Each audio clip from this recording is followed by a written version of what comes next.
बोदल police स्टेशनच्या अंतर्गत आपल्यावरती गुन्हे दाखल करण्यात आलेले आहेत अॅट्रॉसिटीच्या अंतर्गत. काय सांगणार तुम्ही? बोदवड पोलीस स्टेशनच्या अंतर्गत माझ्यावर राजकीय सूडबुद्धीने गुन्हे दाखल केलेले आहे. वास्तविक या व्यवहाराचा माझा दुरान्वय संबंध नाही. मी हा व्यवहार केलेला नाही किंवा या व्यवहाराचा माझा संबंधही नाही. माझ्या मुलीने ही जमीन घेत असताना ती वर्ग एकची जमीन आहे म्हणून ती जमीन घेतलेली आहे. त्याचा सातबारावर वर्ग एकच आहे आणि विधानमंडळामुळे ज्यावेळेस हा प्रश्न विचारला गेला तर माननीय महसूल मंत्र्यांनीच सांगितलेलं आहे की जमीन वर्ग एक आहे, परंतु सातबाराच्या उतारावर महार वतन असं जमीन सांगण्यात येऊन शासनाची दिशाभूल करून हा FIR केलेला आहे. या FIR मध्ये अनेक गोष्टी त्यांनी चुकीच्या मांडलेल्या आहे. वास्तविक ही खरेदी 2002ला झाली. आता 24 वर्षानंतर या संदर्भामधले आठवण याचं कारण काय? पण मधल्या कालखंडामध्ये अशा स्वरूपाच्या काही संघटनांचे पुढारी त्यांनी मला ब्लॅकमेल करण्याचा प्रयत्न केला.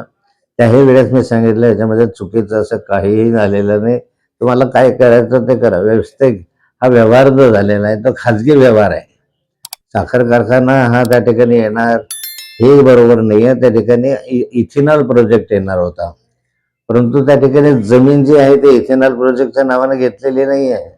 जमीन हे खाजगी व्यक्ती अशा स्वरूपाचे खाजगी एकमेकांमध्ये व्यवहार करून झालेली आहे आणि हा जो व्यवहार झालेला आहे हा शासन मान्यतेने झालेला आहे. त्या संदर्भामध्ये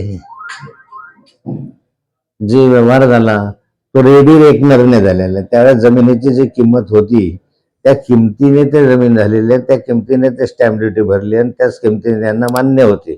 उलट काही जास्त रक्कम या जमीनदारांना देण्यात आलेली आहे या ठिकाणी. त्यामुळे असं कुठलाही गैरव्यवहार, काही गैरप्रकार किंवा अशा स्वरूपाचा ॲट्रॉसिटी सारखा गुन्हा इथे काही झालेलाच नाही.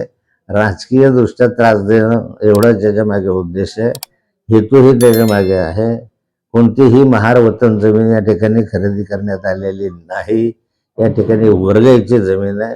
हा उतारा स्क्वॅश करणं आणि या अधिकाऱ्यांच्या विरुद्ध खाजगी फिर्याद मी करणार आहे.